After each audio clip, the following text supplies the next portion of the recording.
काही हिलतं तर नाही अभी 10 सेकंड में बोला ये क्या।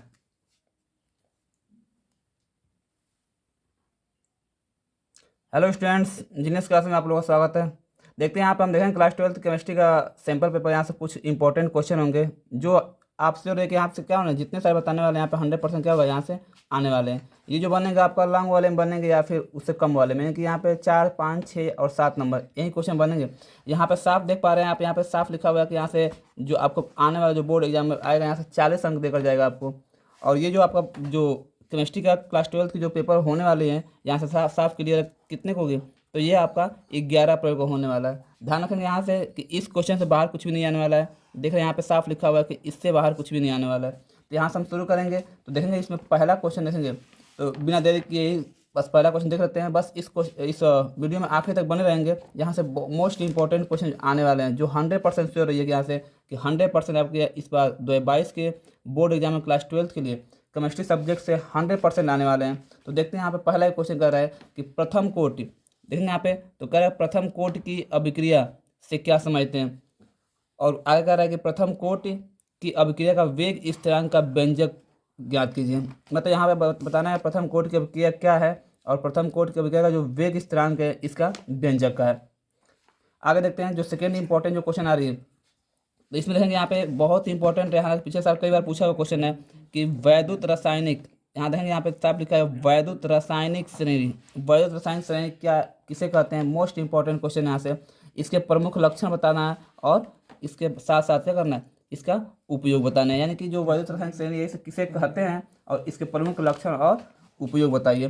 तीसरा जो मोस्ट इंपॉर्टेंट नाम से क्लियर, ध्यान यहाँ पे हैबर विधि, नाम ये बहुत इंपॉर्टेंट है। यहाँ से तो कह रहे हैं कि तीसरे क्वेश्चन में कि हैबर विधि द्वारा अमोनिया का के औद्योगिक निर्माण, यहाँ पे पूछेगा इंडस्ट्रियल फार्मेशन पूछेगा। यहाँ पे औद्योगिक निर्माण का नामांकित चित्र सहित क्या करना है, वर्णन कीजिए और इसके प्रमुख गुण और 2 उपयोग लिखिए तथा इस विधि में लासातेलियन नियम, मोस्ट इंपॉर्टेंट ये क्वेश्चन बनने वाला है इस बार बोर्ड एग्जाम में। तो लासातेलियन नियम का क्या महत्व है, यानी कि लासातेलियन नियम का जो ये हैबर विधि है जिसमें हम अमोनिया का निर्माण करेंगे उसमें लासातेलिया के जो नियम है उसका महत्व क्या है इसको बताना है। ठीक है, देखते हैं आगे चलेंगे। यहाँ पे जो चौथा क्वेश्चन आ रहा है यहाँ पे संक्षिप्त टिप्पणी लिखने के लिए मिलेगा आपको। ये चारों संक्षिप्त जो टिप्पणी मिलेंगी मोस्ट इंपॉर्टेंट यहाँ से जो पहला आ रहा है हार्डी सुलजे नियम, और दूसरा पेप्टिकरण, और तीसरा होगा आपका स्वर्ण संख्या, और चौथा विद्युत कण संचलन, और यहीं पे एक पांचवा मिल जाएगा टिंडाल इफेक्ट। यहाँ से मोस्टली इंपॉर्टेंट अगर बात हम कर दें तो यहाँ से जो हार्डी सुलजे का नियम है वो, और ये चौथे नंबर का आपका विद्युत कण संचलन, और फिर पाँचवें नंबर का टिंडाल इफेक्ट मतलब टिंडाल प्रभाव, ये स्पेशली तीनों आप एकदम बारीकी से देख लेंगे। हालांकि ये पाँचों क्या होंगे, पाँचों इंपॉर्टेंट, लेकिन मोस्टली देखा जाए तो फिर हार्डी सुलजे नियम, विद्युत कण संचलन और टिंडाल इफेक्ट यानी कि टिंडाल प्रभाव, इसको देख लेंगे। अगला जो 5वें नंबर का क्वेश्चन बन के आ रही है उसको देखते हैं। यहाँ पे कह रहे हैं फार्मिक अम्ल बनाने की प्रयोगशाला विधि, जो फार्मिक अम्ल है इसको बनाने की प्रयोगशाला विधि का संक्षिप्त वर्णन कीजिए।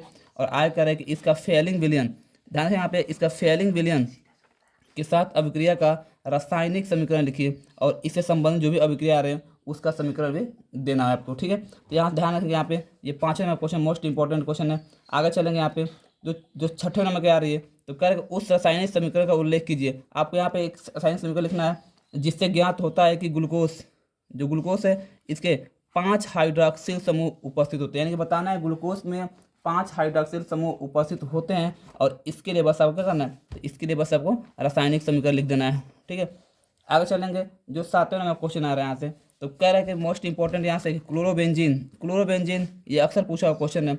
विधियों का वर्णन कीजिए और इसके भौतिक और रासायनिक गुण को भी लिखिए तथा इसका उपयोग भी बताइए। यहाँ पे जो भी क्वेश्चन मिला है यहाँ से 7 क्वेश्चन आप क्लोरोबेंजीन बनाने की विधियों का वर्णन कीजिए तथा इसके भौतिक और रासायनिक गुण लिखिए और इसके उपयोग बताइए। मोस्ट इंपॉर्टेंट यहाँ से आपका 7वें नंबर का। बस इस वीडियो में आखिर तक बन रही है, यहाँ से कोई भी क्वेश्चन नहीं होगा जो इससे बाहर आने वाला है इस बार बोर्ड एग्जाम में। फिर देखते हैं 7वें बाद यहाँ से देखते हैं 8वें वाले पेज पे, और सॉरी 8वें क्वेश्चन पे यहाँ पे मोस्ट इंपॉर्टेंट वर्ड यहाँ से निकल के आ रही है लेंथेनाइड। मोस्ट इंपॉर्टेंट वर्ड है यहाँ पे, वर्ड ये आपका शब्द काफ़ी है। लेंथेनाइड क्या है, इस उनके नाम और इलेक्ट्रॉनिक विन्यास लिखिए और परमाणु क्रमांक बढ़ने के साथ लेंथेनाइडों के जो आकार होती है, आकार में कमी क्यों आती है ये बताना है आपको। और वहीं पे कह रहा है कि जिसकी ऑक्सीकरण अवस्थाओं को भी क्या करना है, समझाना है। तो मोस्ट इंपॉर्टेंट यहाँ से 8वां क्वेश्चन, जो 9वां क्वेश्चन कह रहा है कि ओजोन गैस का निर्माण कैसे किया जाता है, प्रयुक्त संयंत्र का नामांकित चित्र सहित व्याख्या कीजिए और इसकी 2 रासायनिक परीक्षण दीजिए। ओजोन गैस का निर्माण कैसे किया जाता है, यहाँ पे जो भी यहाँ पे प्रयुक्त संयंत्र आ रहे हैं उसको चित्र सहित क्या करना है, दर्शा देना है और उसको समझाना है, और इसके साथ साथ इसका 2 रासायनिक परीक्षण भी देना है। आगे चलेंगे यहाँ पे मोस्ट इंपॉर्टेंट यहाँ से कि प्रोटीन की द्वितीयक संरचना, ध्यान से यहाँ पे प्रोटीन की देखिए, यहाँ पे द्वितीयक संरचना से आप क्या समझते हैं, प्रोटीन की संरचना को अस्थायित्व प्रदान करने वाले जितने भी कारक हैं उनके नाम लिखने यहाँ से, जो आपका 10वां क्वेश्चन बनाया गया प्रोटीन से बना हुआ क्वेश्चन है, मोस्ट इंपॉर्टेंट ध्यान रखिए यहाँ पे। आगे चलेंगे यहाँ पे 11वें क्वेश्चन पाएंगे तो करेक्ट प्रयोगशाला विधि में शुद्ध एसिटाल्डिहाइड, ये भी आपका इंपॉर्टेंट है, शुद्ध एसिटाल्डिहाइड बनाने की विधि का वर्णन कीजिए और इसके साथ साथ इसका रासायनिक समीकरण और रासायनिक गुण भी बताना है आपको, ठीक है। तो यहाँ पे 11 वाला मोस्ट इंपॉर्टेंट, ध्यान के यहाँ पे जितने सारे क्वेश्चन हैं बहुत ही इंपॉर्टेंट हैं, बस इसे आप देख लेंगे।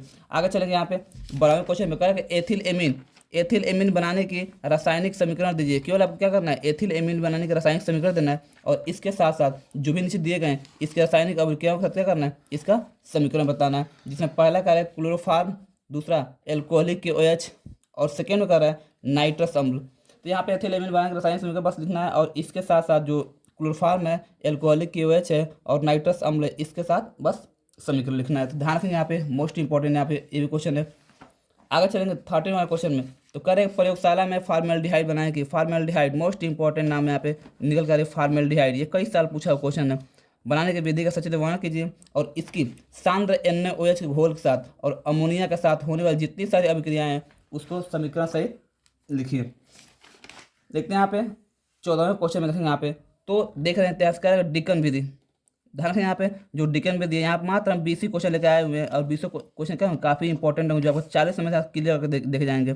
कर डिकन विधि द्वारा क्लोरीन के निर्माण का सचित्र वर्णन कीजिए और अभिक्रिया देते हुए उत्प्रेरक का उपयोग भी बताइए। यहाँ पे उपयोग बताना है, सांद्र और गर्म कास्टिक सोडे विलयन से इसकी क्या अभिक्रिया होती है, आपको ये भी बताना है। डिकन विधि मोस्ट इंपॉर्टेंट, यहाँ से ध्यान रखेंगे, यहाँ पे मोस्ट इंपॉर्टेंट वर्ड है डिकन विधि द्वारा क्लोरीन का निर्माण कैसे करते हैं इसका सचित्र वर्णन करना है और इसके साथ साथ जो उसमें उपयोग यूज हो रहे हैं उसका उपयोग बताना है और उसी के साथ साथ सांद्र और गर्म कास्टिक सोडा विलयन से इसकी क्या अभिक्रिया होती है उसको बताना है। आगे चलेंगे यहाँ पे जो अगला वर्ड आ रहा है ये भी मोस्ट इंपॉर्टेंट यहाँ से कि जो ओस्टवाल्ड है, ओस्टवाल्ड देख रहे हैं यहाँ पे कह रहा है कि जो ओस्टवाल्ड विधि का नाइट्रिक अम्ल बनाने की विधि का वर्णन करना है। केवल आपको ओस्टवाल्ड विधि से नाइट्रिक अम्ल कैसे बनाई जाती है इसकी विधि का बस वर्णन कर देना है।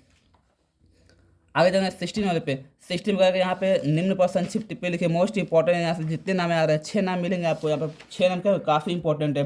पहला कह रहा है वोल्टज-फिटिक अभिक्रिया और दूसरा राइमर टीमन अभिक्रिया और यहीं पे तीसरा कह रहा है कैनेजारो अभिक्रिया और चौथे की बात करेंगे तो यहाँ पे गार्टर मैन अभिक्रिया और पांचवा का हाफ मैन ब्रोमाइड अभिक्रिया और छठवां सेंड मायर अभिक्रिया। ये 6 नाम बहुत ही मोस्ट इंपॉर्टेंट यहाँ ध्यान रखेंगे आप, ये तो पक्का आने वाले यहाँ से 100% श्योर ये कि 101% यहाँ से क्या होंगे ये नाम मिलने वाला है इस बार बोर्ड एग्जाम के पेपर में। आगे चलेंगे यहाँ पे तो कह रहे 17वें में कि डाई एथिल ईथर बनाने की विधि का प्रयोगशाला विधि का वर्णन कीजिए। जो भी डाई एथिल ईथर बनाने की जो प्रयोगशाला विधि है बस उसका वर्णन करना है और इस अभिक्रियाओं का रासायनिक समीकरण लिखना है, ठीक है। ध्यान रखें यहाँ पे 17 वाले मोस्ट इंपॉर्टेंट।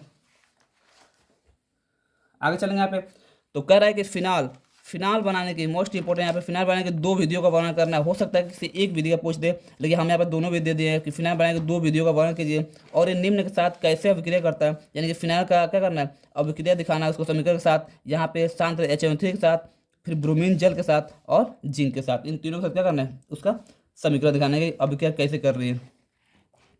आगे चलेंगे 19 वाले में क्या है प्रोटीन के संदर्भ में निम्नलिखित को परिभाषित कीजिए। मोस्ट इंपॉर्टेंट यहाँ से वर्ड 3 वर्ड मिलेंगे, बहुत ही इंपॉर्टेंट यहाँ से वर्ड है, ये तीनों इंपॉर्टेंट बहुत इंपॉर्टेंट हो गया यहाँ पे कि प्रोटीन के संदर्भ में जो निम्नलिखित जो आ रहे हैं इसको बस परिभाषित कर देना, जिसमें पहला बनेगा पेप्टाइड बॉन्ड, अक्सर पूछा क्वेश्चन है, कई बार पूछा है पेप्टाइड बॉन्ड। दूसरा प्राथमिक संरचना और यहीं पे ध्यान रखेंगे यहाँ पे हालांकि दिया नहीं है ये क्योंकि यहाँ पे प्राथमिक संरचना कई बार पूछा है इसलिए बस इसको डाल दिया। यहाँ पे द्वितीयक संरचना भी आती है उसको भी आप थोड़ा देख लेंगे। और एक आ रहा है विकृतीकरण, ये तीनों लाइन क्या है, तीनों आपका पॉइंट मोस्ट इंपॉर्टेंट है प्रोटीन के संदर्भ में देखा जाए तो यहाँ से जो प्राथमिक तो कई बार पूछा है इसलिए प्राथमिक डाल दिए, लेकिन यहाँ से द्वितीयक संरचना भी पूछा हुआ 1-2 बार पूछा हुआ है, आप उसे भी देख लेंगे। आगे चलेंगे जो 20 जो हमारा लास्ट बन रहा है तो यहाँ से व्यंजक चूर्ण क्या है, इसके निर्माण की विधि का नामांकित चित्र सहित वर्णन कीजिए। व्यंजक चूर्ण किसे कहते हैं, बस ये बता देना है, और इसकी निर्माण कैसे की जाती है, इसका चित्र सहित क्या करना है, आपका वर्णन करना है। तो फिर ठीक है, यहाँ से 20 क्वेश्चन ये आप लोग जो क्या होंगे, जो आपको 100%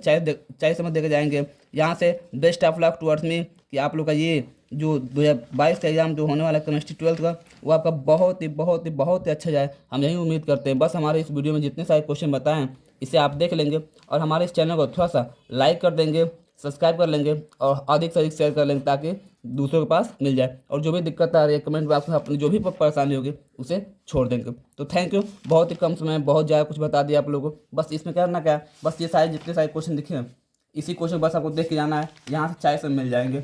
ठीक है, आप देख रहे हैं यहाँ से साफ लिखा है कि 40 अंक पक्का, यानी कि 40 अंक क्या हो गए, यहाँ से 100% मिलने वाले आपसे हो रही है। बस ये इंपॉर्टेंट जितने सारे क्वेश्चन बताए हैं, इसे आप क्या कर लेंगे, आप इसे देख लेंगे।